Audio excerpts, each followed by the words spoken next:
This is your KCTV5 News Update. This morning, Governor Mike Parson announced he is extending a state of emergency in Missouri until March 31st. But he continues to reject a statewide mask mandate. The governor spelled out how rapidly the virus is spreading right now. He says Missouri saw more cases of COVID-19 in October than it did during the first 8 months of the pandemic.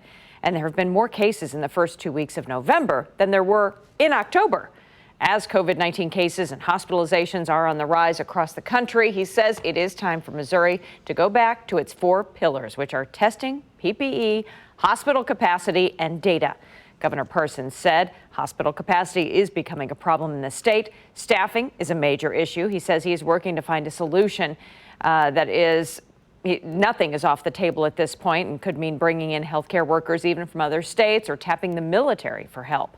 While the governor may not mandate the mask wearing, he did say it is up to everyone to do their part. He recommends changing the way we do holidays this year to lower the chance of spread. Our Thanksgiving will not look the same as it has in years past. My in-laws are in their 80s. They both have underlying health conditions. And I am not going to expose them, and my family won't expose them to the possibility of COVID-19 where we don't have to. The governor stressed he was not against wearing masks. He says he just believes those decisions should come from local governments instead of the state.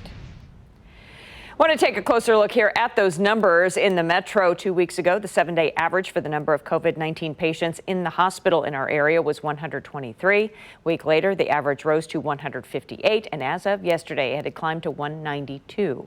Nationally, there have been more than 250,000 coronavirus deaths. The strain is mounting on hospitals and those who work there. Around the country, frontline workers are concerned. They're frustrated at this point. In Nebraska, more than 1,700 healthcare workers signed a letter pleading with people to wear masks, stating the life you save may be your own. There's a sunny day on the other side. I'm way more interested in cooperation than compliance.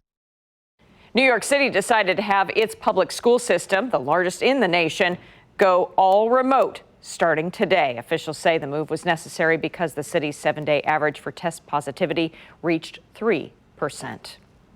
Now, the pandemic continues to take a growing toll on those medical providers. More than 900 staff members across the Midwest Mayo Clinic system have been diagnosed at this point with COVID-19. That's just in the last 2 weeks. The Midwest Mayo Clinic system consists of clinics, hospitals, other facilities that serve patients in Iowa, Minnesota, and Wisconsin. A staff member says the Mayo Clinic staff are being infected mostly due to community spread.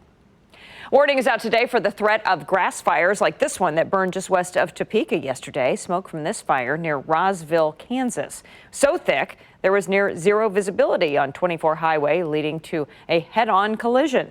No one was hurt in that. The powerful winds meant firefighters had their hands full trying to keep the flames from spreading. The winds are just horrible. I mean, you may think you got a fire under control, and if you miss just a small spot, it can rekindle behind a truck that's already been through there, and then you're going to turn into another big fire. A number of houses in the area had to be evacuated, but by late last night, those people were allowed back home. I'm Storm Track 5 meteorologist Alina Lee with your Thursday weather update. Another windy day. In fact, there's another wind advisory that remains in effect, especially for areas along and south of I-70 until 4 o'clock this afternoon. Wind could gust as high as 50 miles per hour, especially in the southern half of our viewing area. As far as your sustained wind goes, expect those strong winds to persist all the way through the early afternoon. In fact, sustained wind speed between 20 and 25 miles per hour until we get closer to sunset. Then the wind finally relaxes a little bit, down closer to 5-10 miles per hour as we head through late this evening. Now, tomorrow is going to be a little bit lighter with the wind in some spots, but still going to be mild for this time of year with temperatures above normal. 62 degrees expected in the afternoon. Weather alert for your Saturday with increasing chances for rain, especially late in the afternoon. Have a great day. Turn to KCTV5 News for the latest all day. This is your personalized update because KCTV5 News stands for you.